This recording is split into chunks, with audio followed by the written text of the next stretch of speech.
welcome to our speakers.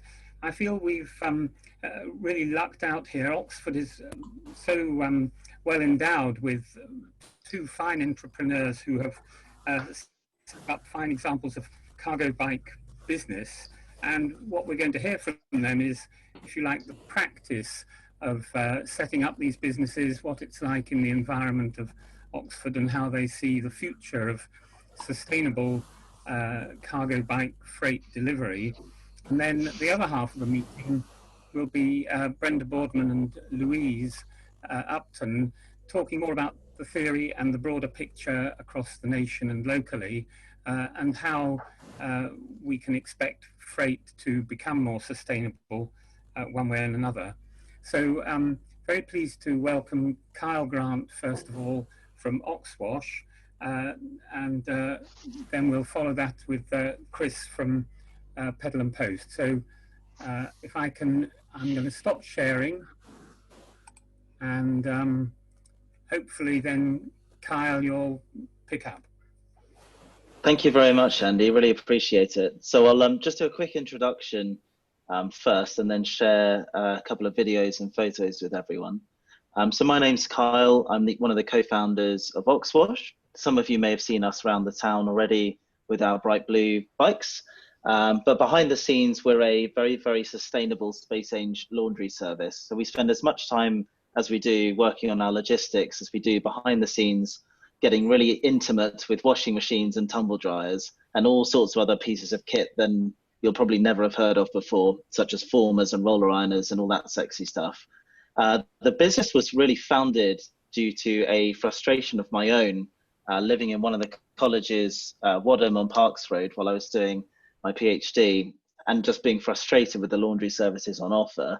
And if I'm honest, it kind of span out a student entrepreneurial project into OXWASH, but then kind of turned over the stone that hid the industrial laundry world from the real world, and uncovered this very Victorian era sweatshop where people are worked within an inch of their lives in awful conditions with lots of water, chemistry, energy, and kind of vans wasted on the roads. So we kind of made it our mission to reinvent the wheel, so to speak, and bring a new service to market that was very much like a blend between the kind of delivery service that people have come to expect, where you can order at any stage on your phone using a website, or we'll have an app very shortly in the next 2 weeks. You arrive in a 15-minute window, give the rider your laundry, it comes back at a hotel quality grade, and it's sterilized to above NHS standards. And that's something that we've been really proud to prove in obviously the last 6 months with the COVID pandemic. So what does that really look like behind the scenes? I'd quite like to show you my quick little video, and I'm hoping that you guys can see this. Andy, can you see this? Very good, yes. Fantastic. So this is just going to give you an overview of what OXWASH looks like on the surface and also behind the scenes. So you'll see here some images of us cycling around Oxford on different size cargo bikes. We've made it our mission to be completely renewably powered, and we're able to do that because of very, very low temperature washing, basically the temperature that cold water comes out the tap, and using chemistry and water recycling and filtration systems that allow us to use very little water and spend very little money on that water, which is great. It means that by coupling that hyper-sustainable laundry process with very, very high flux logistics, we're able to serve customers that need that on-demand service, from Airbnb hosts that you see there to cafes, colleges, and everyone in between, which is really, really interesting and totally novel in the market. You'll see there our roller ironer Hercules in the lagoon here in Oxford, which is what gives us that really, really nice finish on the sheets that go out to many, many of our Airbnb hosts and guests all across Oxford. There you go. I will not show you that video because it was made a long time ago and is really embarrassing. So most of our bikes resemble the two that you can see here. They are Urban Arrows or Bullets, front loaded, which allow us to take between kind of 5 to 25 people's items of laundry at any one time, and each bike will do typically around 4 or 5 shuttle runs out from our lagoon into the city every day. This is us in front of Buckingham Palace, where we're about to start rolling out our service in August, which is very exciting. We have recently started to use trailers to expand the volume that the bikes can carry. So it's an obvious attachment that Chris will likely go on to talk about in much better detail and with much more finesse and engineering than what we've done, which is basically take a child carrying trailer and put a box on it. It works. It's really, really useful for carrying extra items, but as well as healthcare work where you have clean items in the back and then dirty items in the front. So you have separation before the bikes actually get sterilized. So here you can see one of the urban areas that we use primarily, or in fact exclusively now, for healthcare work, for GP practices, the vaccine trial, as well as secondary healthcare up at the JR as well, which is super cool. We have some slightly larger bikes as well. This is called a tender. It takes 1,500 litres of cargo in the front. It's quite wide. It actually has trailer tyres at the front. And at any one time, we're likely carrying between 350 and 450 kilos of laundry at any one time, which is really, really awesome. I'll be honest, the bike doesn't travel super far. It typically serves the city centre colleges, Airbnbs and hospitality clients that we have. It will struggle going up any of the hills around the edge of the city, but it's brilliant for PR and a really, really good workhorse for just high volume work. Moving forward, some of you may have seen the Eve quad bike going around the city. This is a fantastic company based up in Banbury that have designed a new type of cargo bike from the ground up. And Adam, who's in the bottom right hand image there with his hand across his mouth, is a fantastic engineer and has been iterating on this design for the past year. This model you can see here, we trialed last summer. The new model is twice as powerful and built at least 10 times better and more durably. So we'll be getting 3 of these to test in each of our cities, Oxford, Cambridge and London, in a month from now, which is super exciting. So you'll see these rolling around the streets pretty soon, which is really, really cool. Something that I think not many people ever talk about when you're thinking about cargo bike logistics is how do you make sure that the bike is in the right place at the right time with the right person? And that really comes down to the logistics software that powers your fleet. So everyone uses different systems. The one that we based our system off is called Toucan, but we've basically what's called skinned it and refactored it so it does exactly what we want it to do. So we had to basically break it, hack it and rebuild it. But it allows us to track over time where our riders have been and see in real time. You can see here Penn leaving from our lagoon and then heading out. This is a recording on his route today. This kind of data is really, really important when it comes to not only optimizing your own routes, but feeding data into city and county councils where you can see thoroughfares of high volumes of logistics, as well as perhaps pinch points, delay points, and where certain changes to the infrastructure of the city can really make a massive difference to the efficiency of your logistics. So what we've done is built a system here that we often feed directly through to the council, as well as third parties such as OXWASH, who are monitoring air quality to show exactly where we are, when we are, and use our logistics fleet as actually a test bed for other research projects, which is super exciting. And I think as we grow as a business, being able to have that transparency of our logistics and share that data to the right partners will be really powerful to help prove or disprove kind of theories around cycle logistics. Something that I'm super proud of as well is the system that we've built that shuttles in. This looks quite confusing, but in a nutshell, it's tracking our washing in real time in each of the washing machines that we have and tumble dryers, showing whose items are in what machines at what time, under what temperature, how much water we've saved, all that kind of stuff. And it's this kind of level of transparency of not only the logistics, but also the process that we think will really set us apart as we grow in the future. So our plans moving forward in the next couple of months are really to drive forwards into new cities, such as, like I've mentioned, Cambridge, actually on Monday next week, where we'll be launching, which is very exciting. All of our bikes are getting a very sexy upgrade of a renewably powered bubble machine, which I think might be the first bubble mounted or cargo bike mounted bubble machine in the world. So we're very excited for those. But after that, London is the next port of call in Battersea. We have a new unit, which is 2,500 square feet, so 2.5 times as big as our other 2 lagoons, which will help us roll out our service into central London. The Royal Boroughs, Clapham, and really start to grow across the city. So keep track. We should have some blue bikes rolling around the Royal Boroughs fairly shortly, which is very exciting. Thank you very much for listening. Thank you, Kyle.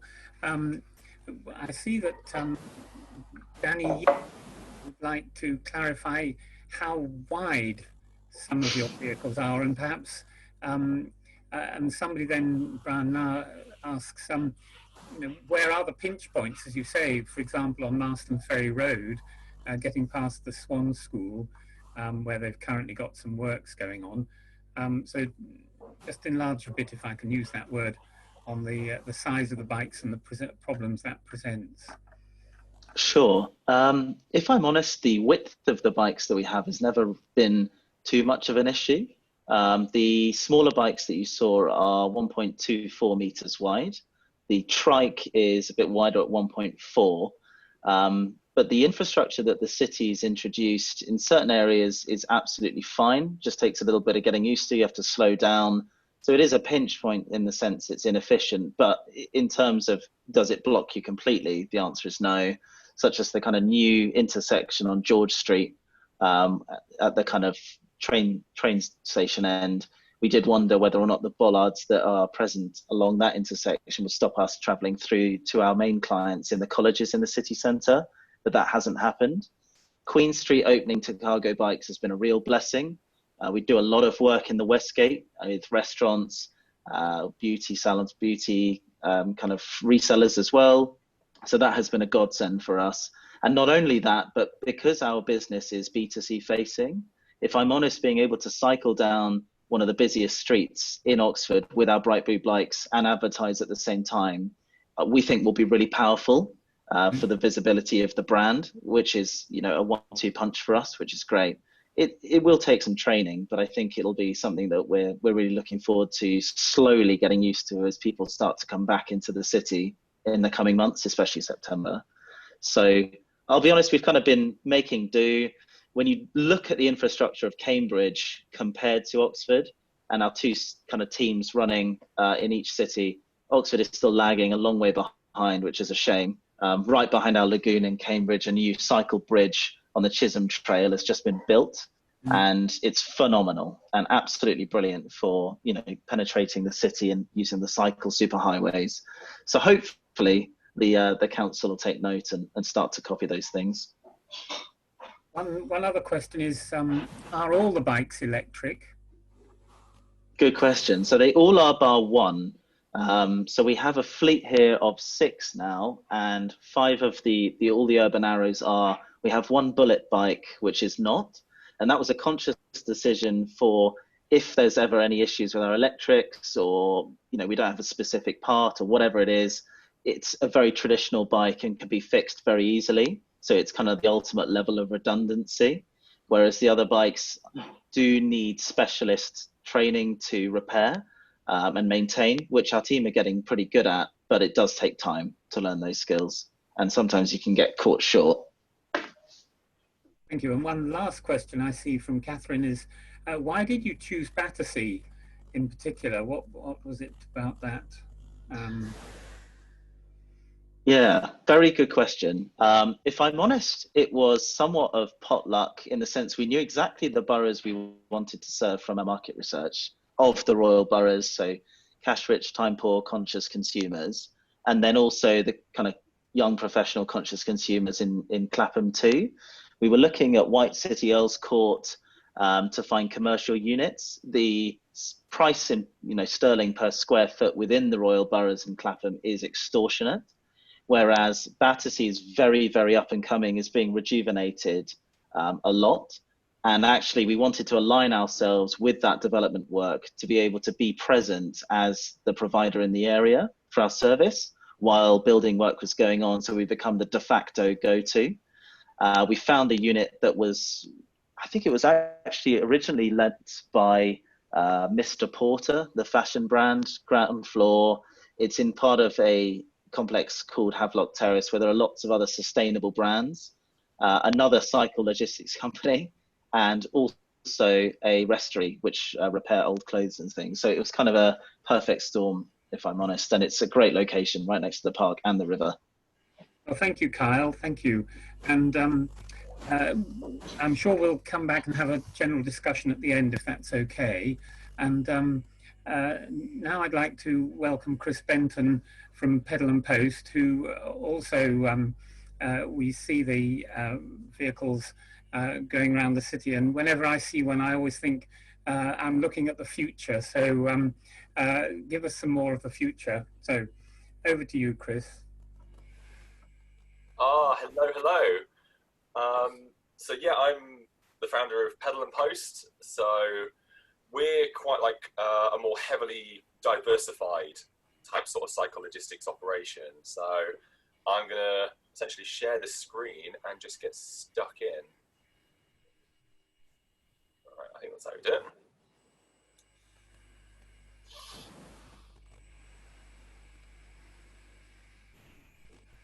Okay, so this is Pedal and Post, and this is our cycle career team. So much like Andy saying, I can imagine many have seen us around Oxford rocking our blue jerseys, although a bit lighter blue than Kyle's, I suppose, and our quite large cargo bikes. Or you may have even received deliveries from us. However, if not, you know, Pedal and Post vision is to move goods and freight in cities sustainably. So moving towards that zero emission goal for like urban logistics. So I wanted to kind of give just a little touch on, you know, what we've been up to through the pandemic period and go in slightly a different direction, because everything changed essentially when that happened. So for us, we wanted to say, you know, the huge amount of support from the Oxford community, like through the pandemic period that we delivered to, you know, from leaving out chocolate bars for riders to stopping us just to say thank you. It's hugely appreciated. Like, I can't stress this enough. It's really rewarding for our team knowing that, you know, we've helped through this difficult time, and it shows what we really do has value to the Oxford community. Okay, so one of the key things we've been doing throughout this kind of pandemic period is we've been continuing our clinic collections for cancer patients. So throughout, we've been collecting blood samples, and then we take them down to the Oxford train station. We load the samples onto the Great Western Railway high-speed passenger trains twice a day. The samples get shot down to London and then unloaded by another psychologistics team at the other end. So it creates like this end-to-end between cities. As part of this, you know, because these trains are already operating for passenger services, we don't add any extra carbon emissions. You know, we just use what's already there. So for patients, this means that they can get their results quicker, speeds up the process for diagnosis to treatment. The train station has been a complete ghost town, as every road in Oxford has as well. And honestly, it's been absolute bliss throughout. No congestion, no fumes, no road danger. Like, we've basically had the city almost to ourselves. It's been amazing. We've extended this even further. So we've been doing this in reverse. So we've been supporting COVID-19 samples that have been sent to us in Oxford.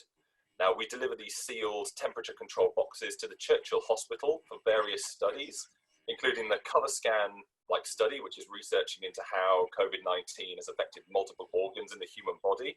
And they have a huge portable MRI machine up in Oxford at the moment. And honestly, it's like a small cargo bike company.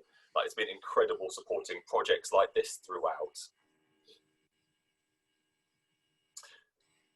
Okay, so we've seen an enormous increase in veg box deliveries through the pandemic as well. Mainly for Riverford, Cultivate, North Aston Organics, 10 Mile Menu, and it shot up by nearly over 150%, I think, for quite a few of them. So a lot of them have struggled to meet deliveries, and that's essentially why we bought a second trike straight away. Here it is. So these are our Iceni cycles. They'll carry up to 250 kilograms, and we can get about 50 or 60 veg boxes in one go into them. So we can actually get these relatively easily up Headington Hill, Although from my experience, I've completely trashed the bottom bracket trying to carry 300 kilograms of books for Blackwell's in Oxford up the Headington Hill. So it is possible, but it's, yeah, probably not advisable.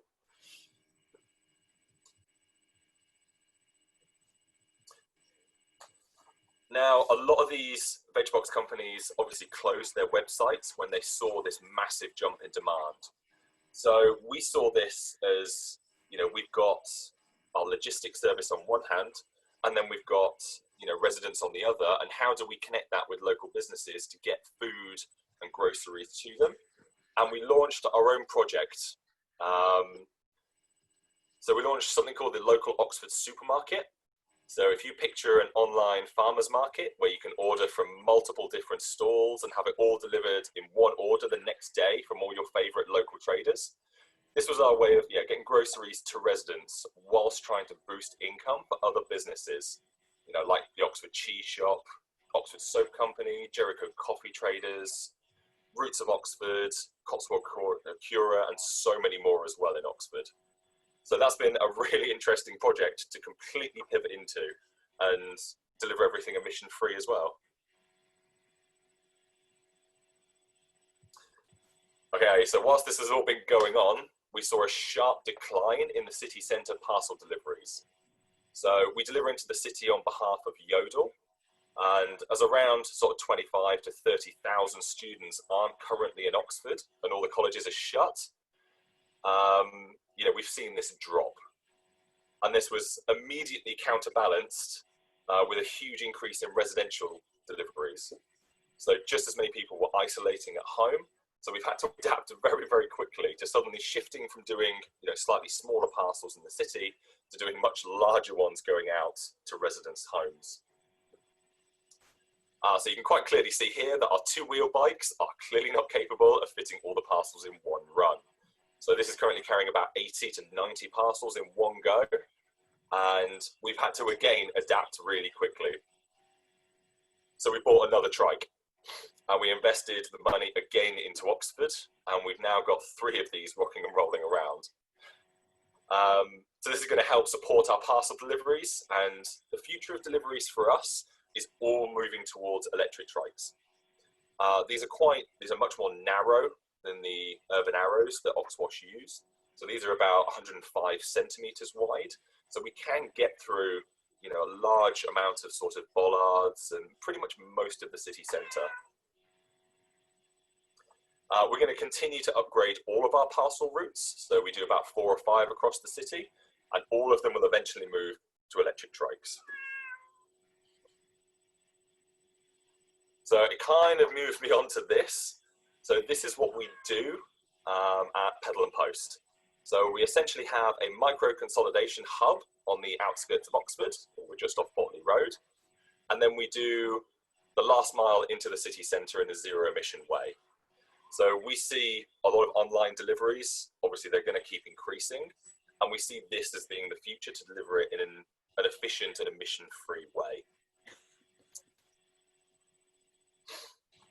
But we've barely kind of scratched the surface with what's going on in the city.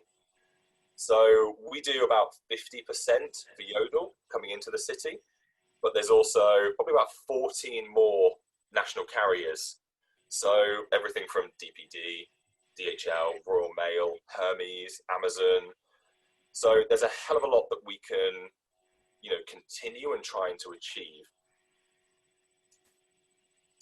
With many new initiatives, such as like the Connecting Oxford and Zero Emission Zone, many parcel carriers are quite open to the shift. However, it's bold initiatives like this that are going to open the door to this kind of change. So if you haven't been vocal about them and you haven't sort of pushed to support them, I definitely say now is the time to do it. Because if we're going to have a kind of cycle revolution in Oxford, now's probably the best time to do it. Okay, so here's like an example of an average delivery day with Pedal and Post. So we cover pretty much the entire inner city. Our system's probably not quite as advanced as OXWASH is in the sense of like analytics, but we give a lot of freedom to our riders. So we give them the routes on their mobiles, they'll have all of the pinpoints so they know where they're going, but they will generally know where the toilet stops are, where the best coffee shops are, and lots of other things, you know, to mix into their routes. So we leave them and give them the freedom to kind of be efficient and do that.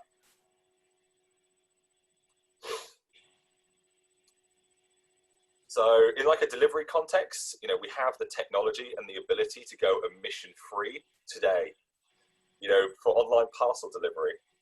And we're really excited that Oxford could actually lead the way in the UK.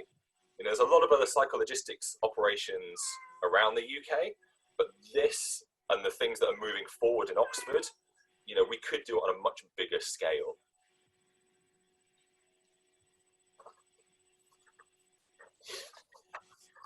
Okay, so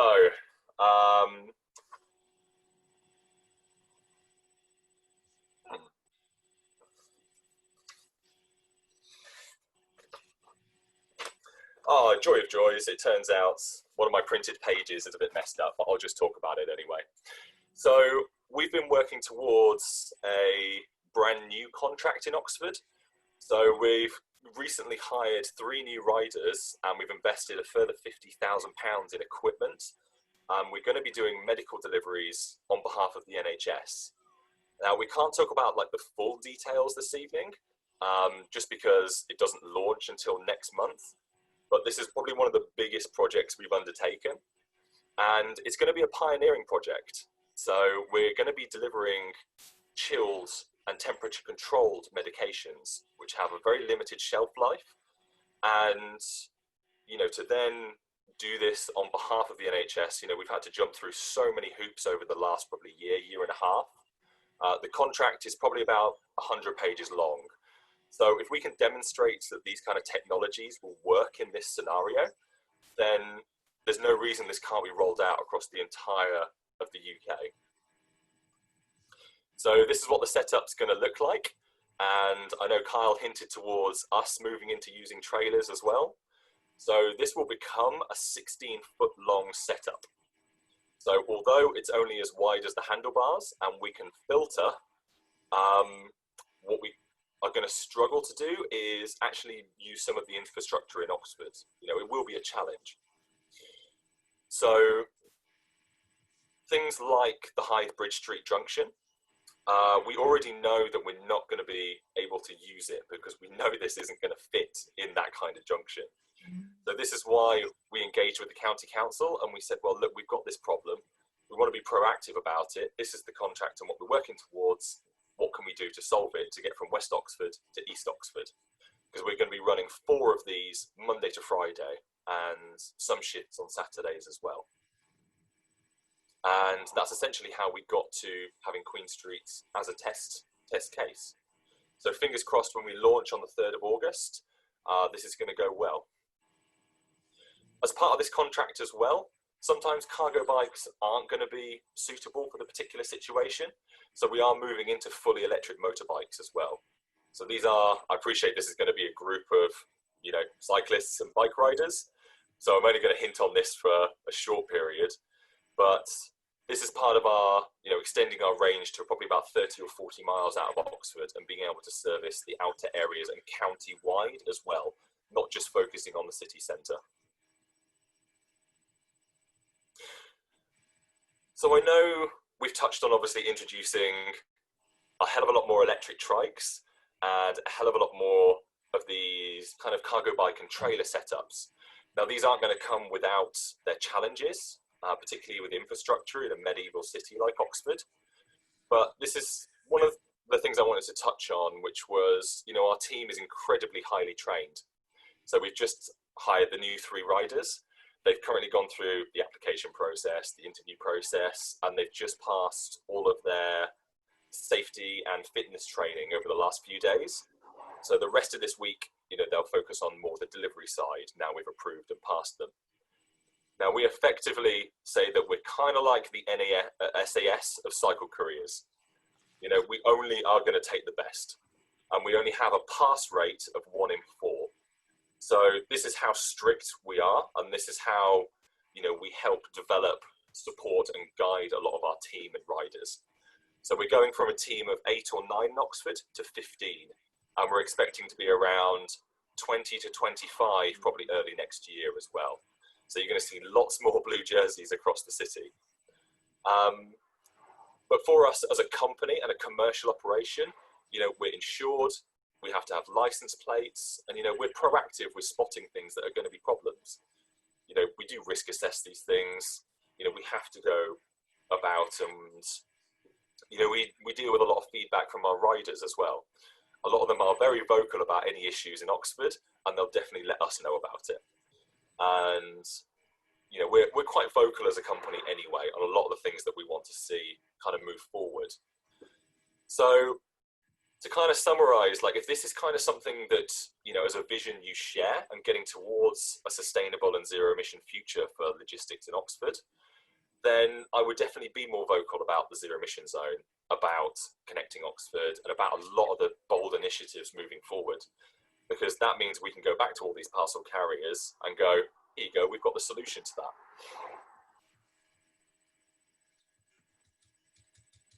There you go. So I think that pretty much covers everything that I can think of. Well, thank you, Chris. That's inspiring, and I'm so impressed at the number of different areas that you're working in, and the number of delivery points on that, that map looked pretty amazing. Several questions actually, and Liz Sawyer asks if you could choose your micro consolidation location, what would be the ideal one for you in the city? So for us at the moment, we have a 10,000 square foot site, and we work out of shipping containers. So we provide services like warehousing, self-storage, and another kind of diversification of what we do. So, you know, we kind of support small businesses to grow on our sites. But we're making use of land that can't be used for building on or other things, because currently our site is based on Binsey Lane and it's floodplain land. So the City Council can't do anything else with it. So we're making full use of that city centre location. And it's kind of a unique opportunity in Oxford. In other cities, it will be more challenging because having an urban consolidation hub in a city centre is considerably more expensive than having one much further away, which is what a lot of other parcel companies will do. They'll have their big warehouses much further away from cities and have vans commute to them every day. But we want to change that. And, you know, I think if we can then start working with lots of different carriers all together, it makes it financially viable. And we also offer solutions like same-day delivery, which is something that, you know, those kind of parcel carriers can't offer. So we kind of are the best of both worlds. Thank you. Brian asks whether he could drive to your spot on Binsey Lane, unload the contents of his car onto your bikes, and you would then deliver them into town. I think it's moderately hypothetical, but I suppose he's wondering how much individual members of the public could work with you, or whether you tend to do larger contracts. We're actually working on loads of different services. So we obviously offer a same-day service, but this is notoriously quite a costly option because we have to get a rider to that location and go from A to B, and it usually works out to not be that efficient. We're going to start offering next-day services and our own national services. So that means you could drop stuff off to us, we'll deliver it the next day, and it can be as price competitive as Royal Mail, and we actually undercut them on a few of their services now. And so I could offer kind of national services alongside, because we'll become a one-stop shop for a business to switch to a zero-emission method in Oxford. Chris, if I could just ask a question. This is specifically for moving students into their accommodation at the beginning of the year. I gotcha. Thanks, Brian. Funnily enough, we have in our, well, behind me in our wonderful pin-up board, a storage solution for students. If you've ever heard of a company called, oh God, I can't remember what it is now. I think it's Love Space or something, Love Storage. Anyway, basically they provide cardboard boxes to students, they can pack up their stuff, into the cardboard boxes. We'll collect it from the colleges, bring it back here and store it. But then we can also send it nationally if they need it, and we can also return it to the colleges when they need that as well. So it's in our pin-up, and unfortunately we've just been chaotically busy to actually get that kind of project off the ground, but it's definitely something we're looking at. And one person in the audience asks, what's the contract between you and your riders? Are they employees, or are they self-employed on contracts? How do you manage your staff? So we're a living wage company in Oxford. So all of them are employed, so they all get their holiday pay, sick pay. We'll look after them if they ever become injured. And we have a lot of social policies that we're introducing as a company. So we're introducing them now whilst we're small, and we're committing to them because we're looking at a multi-city model moving forward as well, early to mid next year, and looking at a number of different cities. So things including Bristol, Manchester, Plymouth is on the radar as well for us. So there's a whole host of things that we're hoping to work towards. Thank you. One last thing, and I had an email exchange from somebody, and so I was delighted to hear the standards of training that you go in for. What she was concerned about was that these bikes are inherently not capable of stopping in time, or and she feels they're very threatening. And I just wondered if you could tell us, she feels there's a sort of legal issue that the bikes aren't actually, there's no sort of legal framework that's controlling them. I'm not sure about that, because e-bikes are quite tightly constrained, but what rules are there about the payload that you can carry and the type of brakes that are fitted and that sort of thing? So as it's quite a new and kind of niche industry, it hasn't moved to being that mainstream kind of status yet. A lot of the hardware and stuff we're testing, we do it on the ground, and we do the testing here. So we've got 7-8 years experience now. We're using various different cargo bikes and equipment, and we basically risk assess it with all the riders. So we have to make sure that they've got good stopping distances, particularly in Oxford, and the challenges and conflicts that you face on the road. And I'd say because of our highly skilled riders and the training that we provide to them, they have to be up to grade. Yeah. All of our guys are obviously insured, and any accidents that will occur on the road, we're exactly like a motor vehicle. So we're expected to meet that kind of bar, everything from the highway code to the safety look over your shoulder, indicating properly on a heavy cargo bike. We test and make sure all of our riders are meeting those standards, and if they don't, they've got license plates on the back, so we'd expect you to call it in, because then we'll deal with them basically. Well, thanks, Chris. And we may have a bit of a sort of group questions at the end, so there may be other things I'm just looking through. But if we now ask Brenda if she would pick up. Brenda has probably done more about sustainable energy in various different ways in her career, and I'm so thrilled that she's now taking interest in transport. I'm very much looking forward to her take on this. So over to you, Brenda. Thank you very much, Andy, and lovely to speak to everybody. Fascinated by the two previous speakers. I'm speaking partly as an Emeritus Fellow from the University of Oxford, and partly as one of the co-chairs of the Coalition for Healthy Streets and Active Travel. Alison, have we got my slides coming up? Can you share them for me? I just wanted to say, in terms of total freight, I am not talking about the freight that goes on the trains.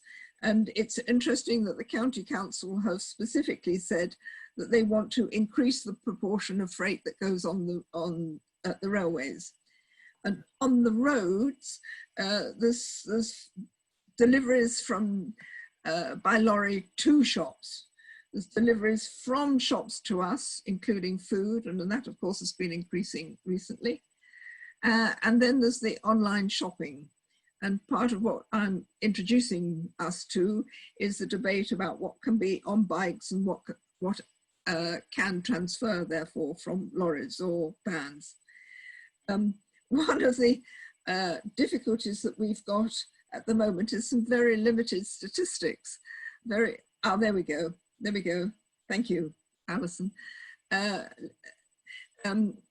We don't really know how many vehicles we're dealing with, and there's always a lot of discussion about, for instance, the number of vans zooming around Oxford, and how many of those are actually tradespeople coming to do work on our homes, how many are deliveries, what are the options for switching them, etc.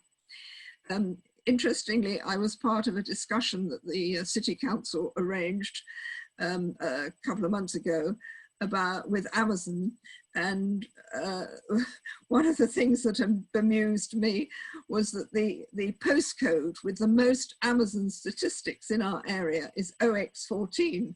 Now, I don't know how many of you are sitting in Abingdon or Cllr or wherever at the moment, but there are more deliveries from Amazon to that area than there are to OX1 or OX2.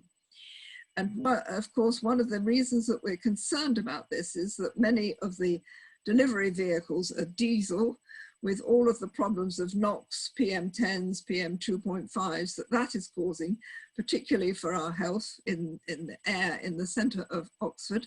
And what we've also discovered is that polluted air seems to make us more at risk of coronavirus. Next one, please, Alison.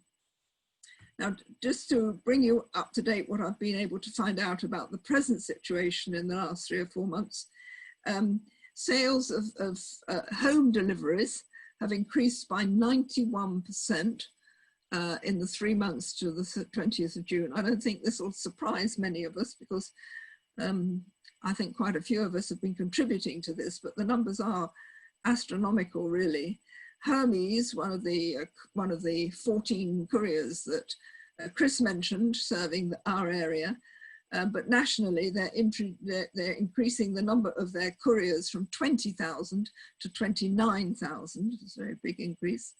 DPD, another of the national carriers, is going to hire an extra 6,000 people in part of a 200 million next day package that they are working towards.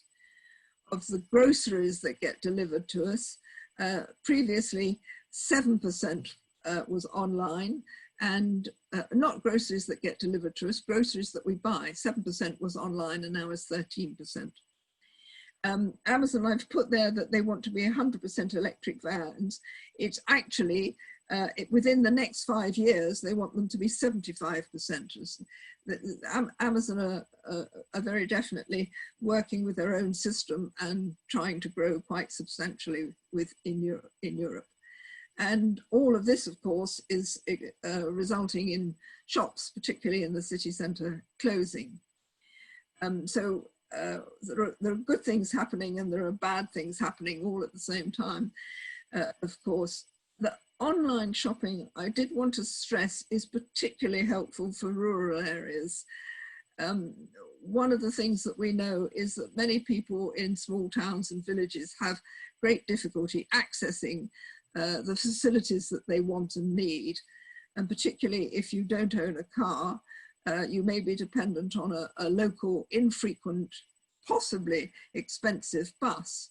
And if you can get online shopping delivered to you, then that's much cheaper. I don't have any of the statistics about that. Thanks, Alison. Next one. Now, the extent to which online shopping is a good or a bad thing, particularly, for instance, from an environmental perspective, is extremely difficult to assess. It very definitely depends on what you take as your boundaries to the question and what are your assumptions. So if you're looking at a heavy goods vehicle going to a shop and you're comparing that with courier vans going to several houses, that's a difficult comparison to make. I did a survey, I'll tell you a bit more about it in a minute, but I did a survey of some students, and one of the things that they particularly stress that if you go online, it's much easier to buy something like a secondhand book, for instance, from Amazon, or they say quite often they buy secondhand clothes, which is a form of recycling that's easier to do than it is in a shop in the centre of Oxford.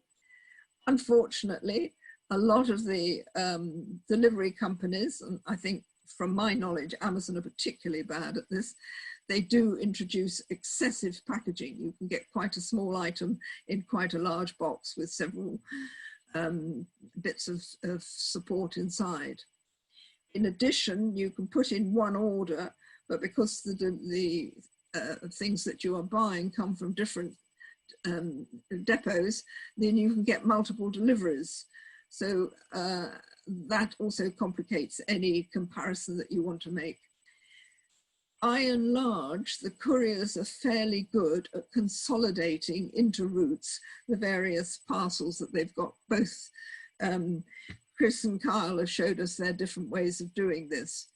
And one of the issues also is that any online shopping, of course, is not having to pay city centre rent, and so therefore you often get a cheaper purchase. Thanks, and Alison. The survey that I did of the colleges in Oxford, I was particularly looking at how they cope. And each college, and this is now information that's at least 6 months out of date and says therefore pre-COVID, each college receives up to 150 parcels a day. There's 39 colleges, don't forget. The most important statistic, though, was that this is a 30% increase over last year. And we know that it will have shown it's increased this year if the students were there. One of the speakers mentioned that a lot of them aren't. So what sort of level of deliveries should we be planning for and expecting in the future? There's 10, I thought there were 10 courier companies, Chris said 14. Because of the way that the courier companies work, the drivers are under considerable time pressure. They usually have sort of 5 to 10 minutes for each delivery, and that includes getting there, getting out, delivering, getting a signature, getting back and moving on, which means that quite frequently they park and block roads, cycle paths, pavements, etc. And here you can see a Royal Parcel Force van outside Keble College. One of the people said to me quite bluntly, look, like it or not, online shopping is here to stay. Thanks. Just to reiterate what Chris was saying, I wasn't sure what he was going to say, but this is a photo he provided for me of a cargo bike, which means that you can get 200 parcels into one large bike, which means that you can get a lot going to, well, they don't do many, I don't think, but you could do a lot of a couple of colleges at least in one trip. And already we've got a delivery company, Yodel, working with Pedal and Post to deliver in Oxford on a last mile basis. So Yodel go to Botley Road and Binsey Lane and hand over to Pedal and Post. And interestingly, I understand it that Pedal and Post do sort it then into the delivery route they want. One of the issues about consolidation, in other words, delivery to a central point, is how the routes then get divided up and who divides and what we really mean by consolidation. It's a word that we're frequently using a bit more. Thanks, Alison. Now, just to bring you up to date with the situation as it is developing in Oxford, if you can see on here, Alison, can you enlarge that at all? Can you sort of do it with your fingers or not? Oh, there we go, yes. So you can see the mauve ones are our existing bus gates, particularly the one slightly in the middle on the right is the High Street. We've got them in Castle Street and other places. The two red ones, which are slightly above the centre, are the two that the city are planning to put in the next month. The left-hand one being on Worcester Street, and it's very interesting what Chris was saying about the Hythe Bridge Street crossing and how that's going to be affected once there's a bus gate round the corner and so few cars can go through it. They may have to redesign it yet again. And the other one is going to be somewhere on Longwall or South Parks Road, we're not quite sure.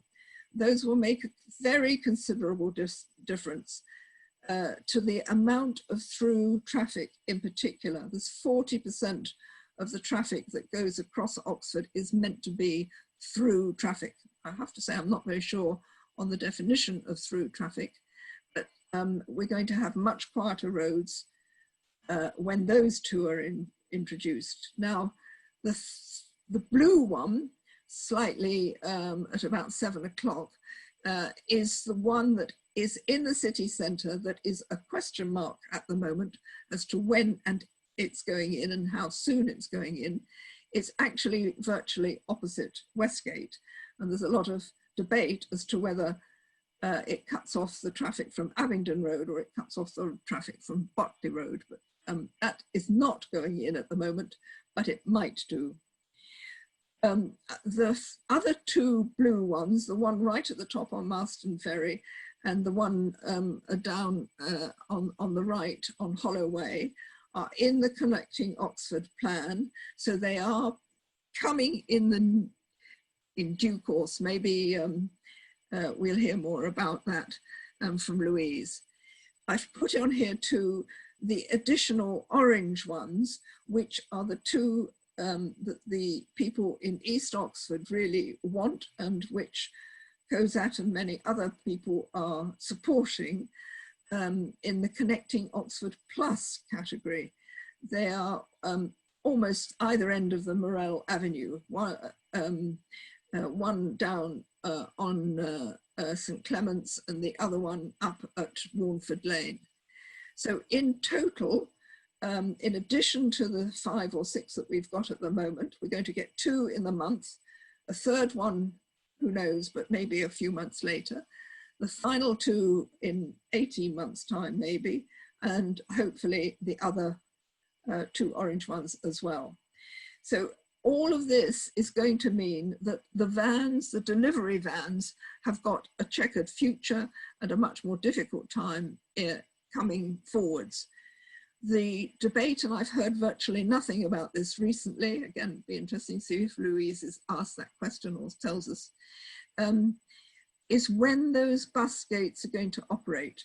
The one on the High Street goes from 7:30 in the morning till 6:30 at night. And the discussion seems to be that the new bus gates are going to, something's happened, Alison, and the new bus gates may be 7 till 7. So you cannot drive through them between 7 AM and 7 PM, but delivery vehicles could drive through them between 7 PM and 7 AM. Next one, please. Now this is the ZEZ, the zero emission zone.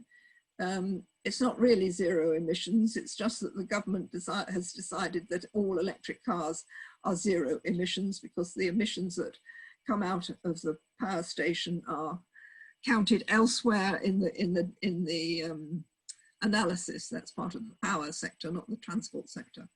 Anyway, the red lines in the middle are a tiny little area, and that's was going to come in by Christmas, and it's now early next year.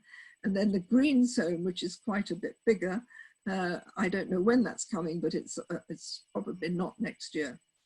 What that is doing isn't restricting traffic so much as restricting the type of traffic, and it is focusing on encouraging electric vehicles. So in some cases, if a van can't get through a bus gate, but it then becomes an electric vehicle, it might be able to. I'm not sure of the interplay between those two strategies, and that again is something that needs clarification. One of the issues we've definitely got in Oxford is the extent to which we do not want traffic full stop, whether it's electric or not, and the extent to which we don't mind. And that is the the sum total of the Connecting Oxford and Zero Emission Zone debate, and they're not yet, in my mind, fully in tune. Okay, next slide. So if what we want to do is reduce pollution, in other words, less diesel vans, one of the options is that we could transfer a certain amount of parcels to cargo bikes. I don't know what the definition is now, but once when I asked Chris what was a small parcel, he said it's basically 2 shoe boxes, and that's the way I've been working on it near enough. So it's very easy for small parcels to go into cargo bikes. Some of the bigger parcels, we saw that on one of his bikes, might not transfer to a cargo bike quite so easily, although cargo bikes are getting bigger and bigger. So there may be a role for electric vans for large parcels only. And again, one of the interesting options, and this is applicable for the colleges, it's less applicable for everybody else, but is that the deliveries by van, electric van, is at night when the bus gates are not in operation, so they can go through them. And that's partly because with colleges, for instance, they have porters there 24/7. So you could easily take an electric van to a porter at Keble or anywhere else and unload the parcels. There's definitely some issues inside the colleges for some of the colleges, particularly where they have historic buildings and very limited space at the Porter's Lodge. And suddenly getting 150, 200 parcels in a day sitting around being sorted, etc., is not actually a trivial issue for some of them. They send messages to students and say, please come and pick it up, but students don't always do that.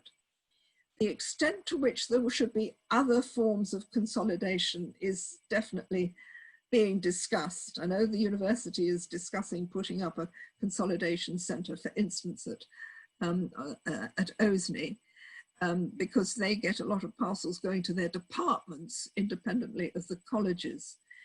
But consolidation, in other words, a large van deposits the parcels and smaller bikes or vans take them on with all of the sorting necessary in between. It's not probably possible for further consolidation to take place per courier. They're already pretty good at organising how they split up their routes amongst their personnel. There may be some opportunity for the competing couriers to collaborate. I mean, for instance, Chris has told me in the past that if you have some parcels coming from Yodel, Yodel don't particularly wish to have other people's parcels in the same place, and therefore with competing logos. An issue that's very rarely discussed, but I think should be a little bit more, is the whole issue about responsibility for breakages and losses. The ideal is that the company gets you to sign that you've received the package. But if there's been a lot of consolidation and there's 2 or 3 more stages in between the first delivery vehicle and the final one, and something gets broken or something gets lost, the customers might just dislike it intensely because they can't find anybody to take responsibility.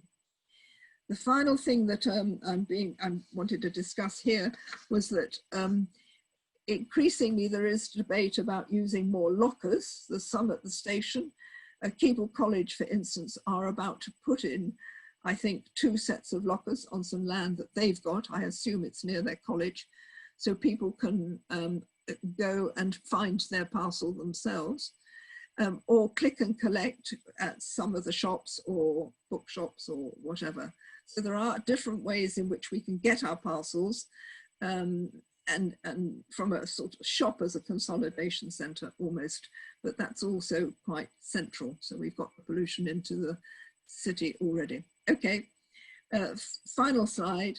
There are some solutions in terms of and discussion points about infrastructure.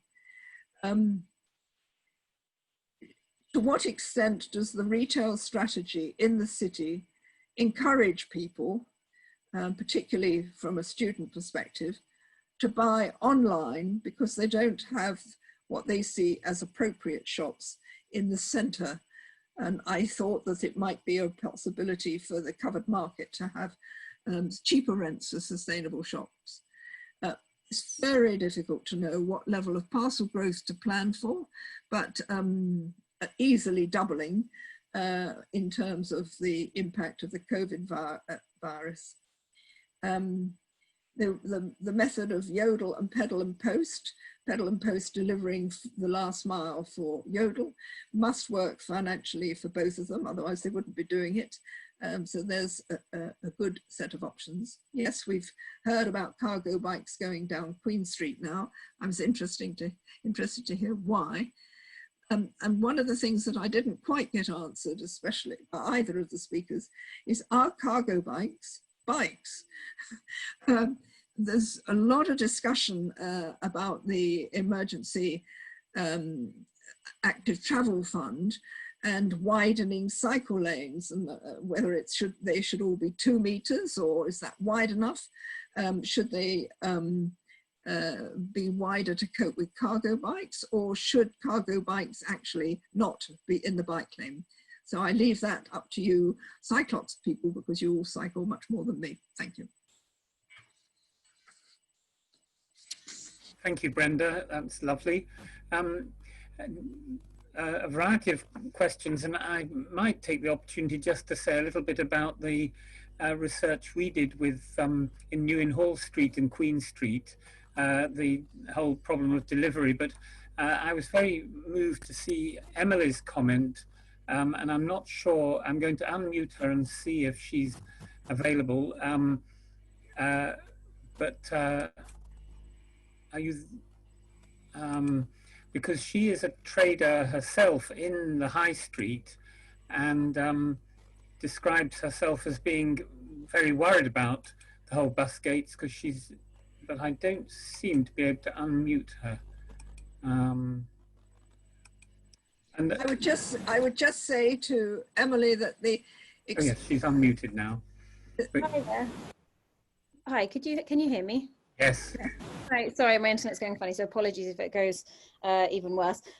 Yeah, I'm particularly worried because, I mean, not only from a supplier perspective, I do appreciate now having learnt more about the cargo bikes, they seem brilliant, but for those suppliers who aren't able or aren't inclined to use them, you know, for that reason, are we then, do we then just have to arrive earlier than 7 AM to wait for deliveries, or wait until after 7 PM? What do we do about customers who would also, let's say they're old or vulnerable and so don't want to use a bus? What do we do about them? What do we do about people that live rurally? As it is, footfall is drastically lowered, terrifyingly so. And I think actually cars really encourage people who perhaps are scared, rightly, of getting on buses, you know, even if they're not vulnerable actually. And I think just assuming that people will get buses or cycle is so misguided, because the reality of anyone, in fact, actually, as your speaker from, was it Pedal Post said, the roads are deathly quiet at the moment, and actually congestion at the moment just isn't an issue for me actually, and for anyone who's been on the high street. The issue is in fact the buses, and given that they are hybrid, they are not totally clean. Actually, the diesel coming off the buses is what's currently polluting the streets more than anything else, and I fail to see that any cars that are doing small trips that they can't otherwise do is making a difference, especially now. Perhaps at some point in the future, you know, by all means this could be a brilliant measure, but the bus gates for the moment are terrifying the vast majority of high street businesses, and I say that from the informed perspective of someone on the association with many other high street businesses who are similarly terrified. And I completely appreciate the goodwill and everything that this process is kind of aiming to achieve, but for the moment I just don't think it's doing it the right way. Yes. So I said that all very quickly. It's very emotional to me and a lot of others at the moment. Well, I think it's important to hear that, because as you say, we get infused by the opportunities, but forget that there are a lot of anxieties with it. I don't know, Brenda, whether you want to comment or whether we wait and see what Louise has to say, who's our next speaker. I have seen an answer that Patrick has said, that cargo bikes are bikes, which was Brenda's other question. Brenda, do you want to hear what Louise says, and if necessary, add to what she commented? Yeah. I think this is exactly the debate that we need to be having. There is no easy answer, but you know, as Emily says, in the future we do expect that it will be like this. It's getting to that point that's the challenge. Are there any other questions for Brenda at the moment? I'm just looking through. If people want to unmute themselves, and Robert, yes.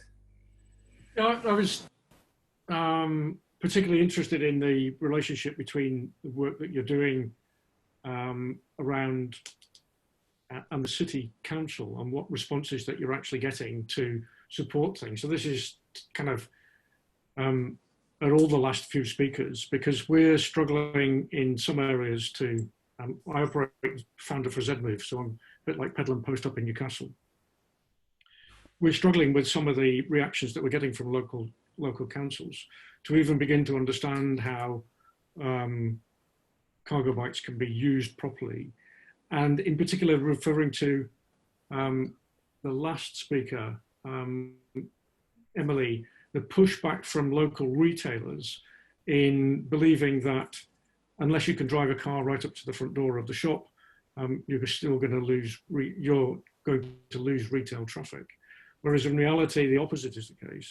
In every instance where we've pedestrianised or streets for people, things have been created, retail footfall has gone up significantly. And I think given the pandemic is kind of altering the dynamics a bit, what active partnerships have you got within the local authorities, and are there any lessons for other of us in other areas to find out about that? Robert, I'd just comment on that one of the big motivators is pollution levels. Yeah. We have one very good station at St Ebb School in Oxford, and we are breaking the European health standards quite frequently on our pollution levels in Oxford. And those European standards are quite a lot lower than the World Health Organization pollution standards, which I think we should be adopting. And there has been too little action on making sure that people, when they walk around their cities, can be healthy. I mean, I fully agree. If you look at Newcastle's air pollution figures, they are some of the worst in the UK. A couple of places on the Tyne Bridge and in the middle of the city centre are absolutely horrendous. But when we try to introduce a low emission zone and an ultra low emission zone, the pushback from, shall we say, the middle classes, those people with 2 cars and incomes over £40,000 a year, was such. And we know that more than half of the pollution was being introduced by private cars. We know that for a fact. There's been measured. But the pushback from the middle classes has been enormous. So the plans for low emission zones have just been basically trashed completely. Well, I've just quote you, I've heard people both from the city of Ghent and from Waltham Forest, London Borough of Waltham Forest. In both cases, there's been very large policies, both on low traffic neighbourhoods, more site, etc. And in both cases, the number one person involved said it was absolutely diabolical during the process. The Ghent man said it took 2 years to get in the plan that he was bringing forward. And he got a great deal of unpleasantness. There were some very loud voices. But the day it occurred, he said he cycled round Ghent and people kept stopping him and saying, fantastic, well done. And beautiful. Ghent is beautiful. Yeah, and in both Ghent, the interesting thing for the politicians is that in both Ghent and in Waltham Forest, the people proposing the restraint of the car, the modal filters and the low traffic neighbours, both of them were returned with increased majorities. So the quiet majority is there, but you may not know about it until quite a bit later on. Yeah. Thank you. And that's very good timing because Louise Upton has kindly agreed to say a few words as City Councillor for North Ward and as our cycling champion. So thank you, Louise, for joining us. I think by all means, spread over as you wish between the two topics. Right, thank you, Andy. Hello, everyone. Thank you for having me. Thank you for hanging on this long in the meeting. So I think starting with, for all the reasons that have just been outlined about how bad pollution is for us, how bad it is in the city, the City Council is very committed to getting all of these pollution emitting vehicles out of the city, particularly the heavy goods vehicles and many of the delivery vehicles. And if you couple that with our commitment, we want to become a carbon neutral city as soon as we can. And based on the Citizens' Assembly, Climate Assembly that we ran last year, it's clear to us that if you present the facts to people, I think they agree with us on this. So that is why we are collaborating with the county to bring in this zero emission zone, which will stop many of these delivery vehicles and will give a huge advantage to the fantastic electric cargo bikes that two of whom you've heard from earlier today. We are very committed to this. We have done an awful lot to get ready for it. We're putting our money where our mouth is. We've just this week, actually just today, we are trialling out a bin lorry. I don't know what the technical term is, a refuse collection lorry, a fully electric one. So the first one we've ever had. We're trialing it this week. And our plan is within 3 years to have electrified 25% of the city's fleet. I mean, various things. We've got money for putting in taxi charging points, for putting in 100 electric charging points around the city for residents. But probably most relevant to this discussion today is our support for the covered market and the covered market traders. So we got a grant from DEFRA of 200k to cover 2 delivery vehicles and 3 electric cargo bikes for the exclusive use of the covered market traders.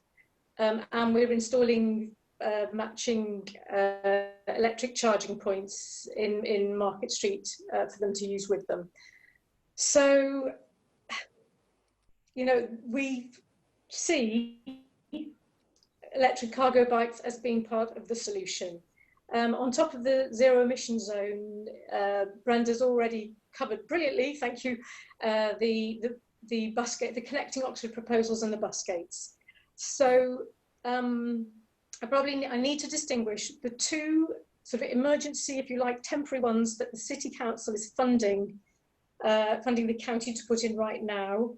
And these are going in with very little consultation, other than what was done on the original Consulting Oxford ones, Connecting Oxford consultation. But we believe that they will reduce traffic. We believe they'll reduce the through traffic, and that will free up space and make people feel, safer and easier to walk and cycle around. And electric cargo bikes can continue to whiz through those. They are going to have some, more exemptions than I hope we're going to have with the full Connecting Oxford proposals. It's still being worked up, but probably 7 to 7. And probably, taking Emily's point earlier about there are a lot of people who are very worried about getting into buses. And COVID-19, it really has buggered up a lot of things, hasn't it?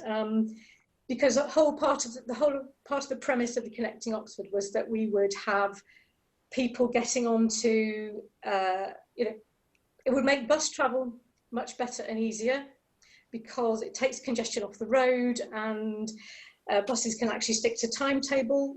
The bus companies at the moment, as you probably know, have to run about 1/3 more buses than they actually need just to try and keep to a timetable, which is, and the bus time, journey time's getting slower and slower. Catastrophic situation, we have to stop that. So the Connecting Oxford proposals, which will come later, and they will come, City's totally committed to it, and I believe that the county are as well. But they're going to need their resolve stiffening.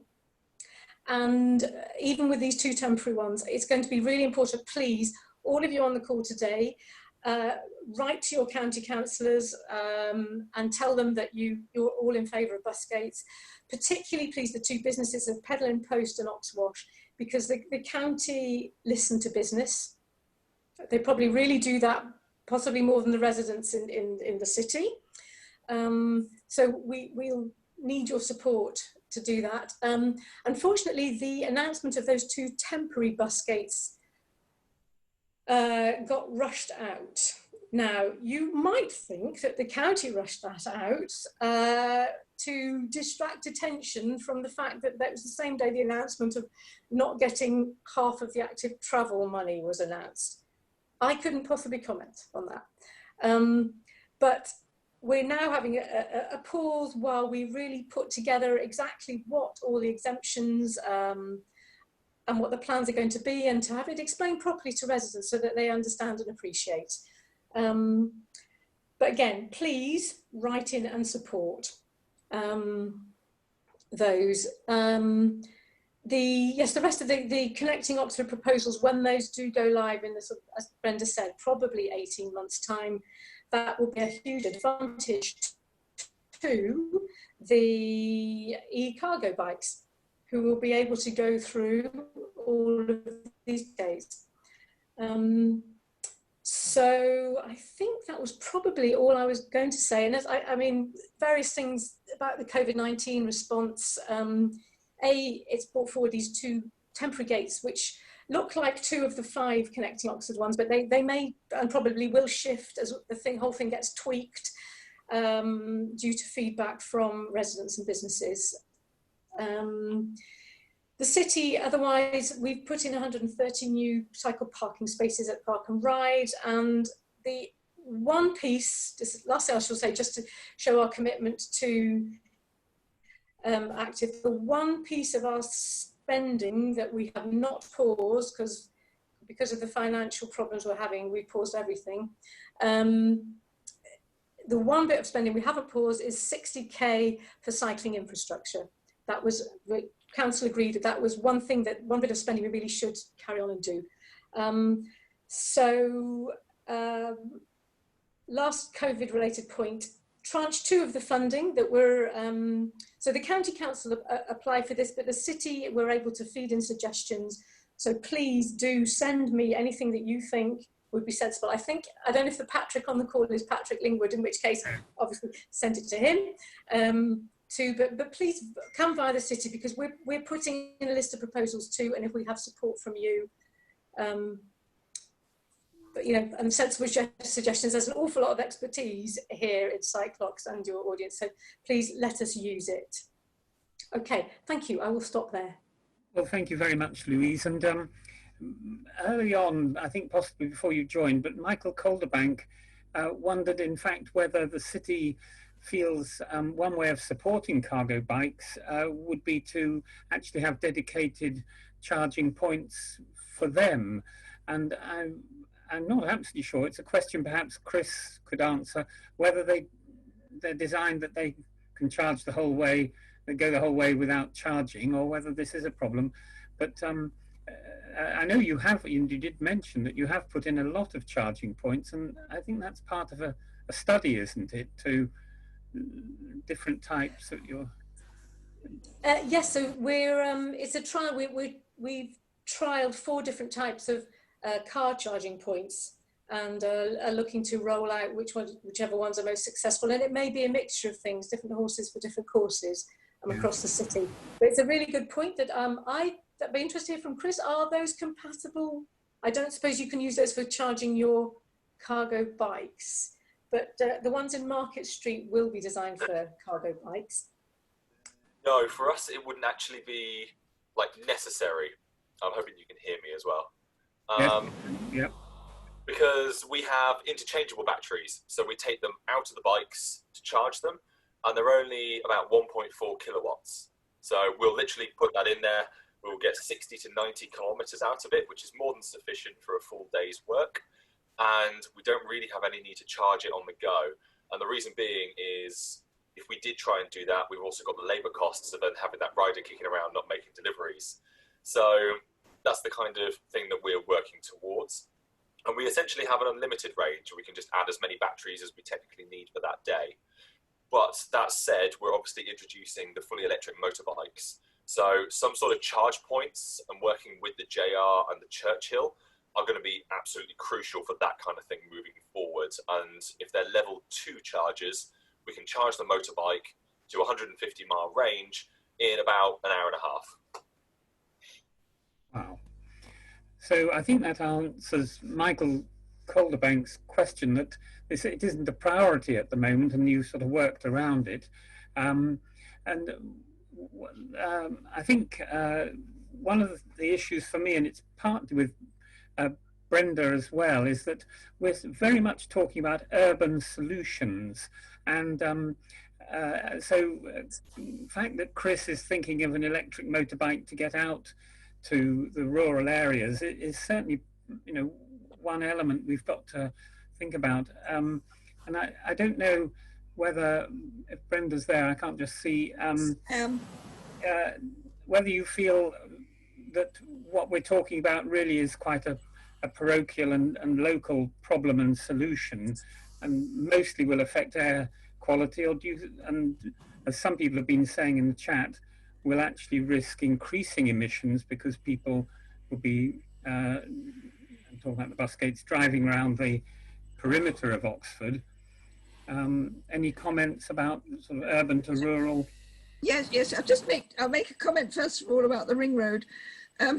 The Deputy Mayor of Ghent, when he gave us a talk, was quite adamant, and the layout in Ghent, of course, is somewhat different, but he was quite adamant.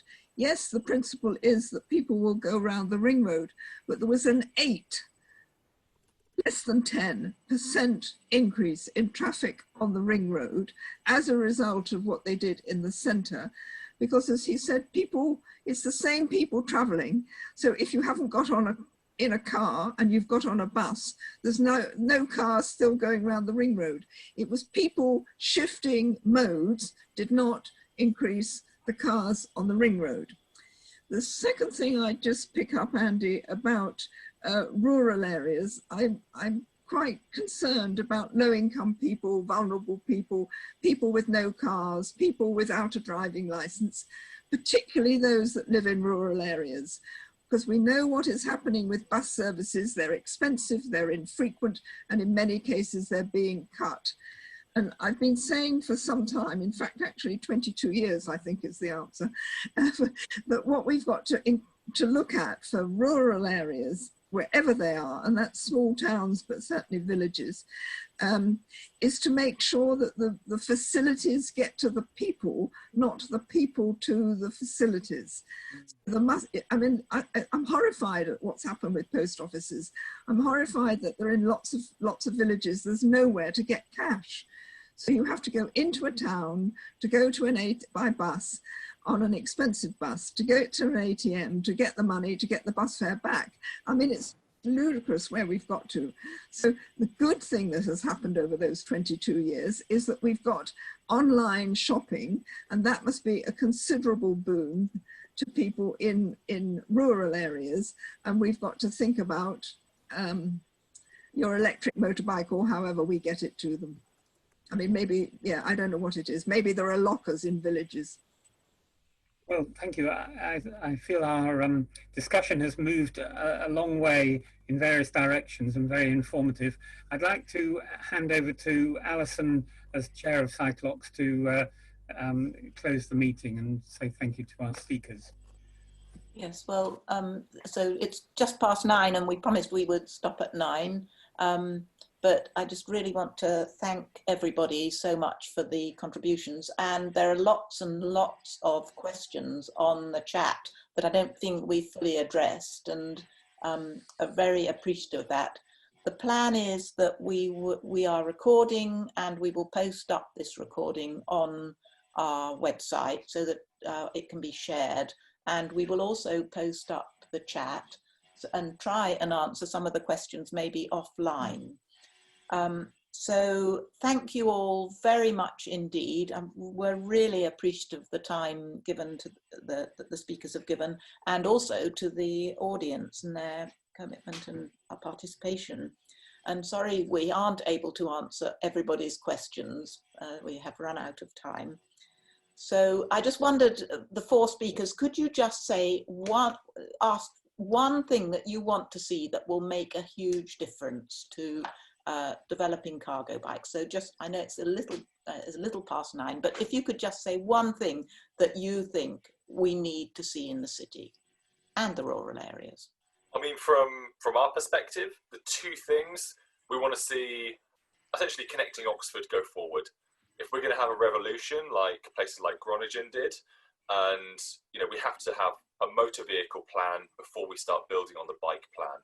But I also think the second thing would be to have a segregated cycle lane, one put in with tranche 2 that sends a big enough message that we can actually achieve this. So we came up with the idea initially to put segregated cycle lanes all the way down Magdalen Bridge, because it was the most used one and it would send the biggest message that change is coming. Thank you, Chris. Is Kyle still here? I don't think he is. So Brenda. Well, both of Chris's requests are absolutely right.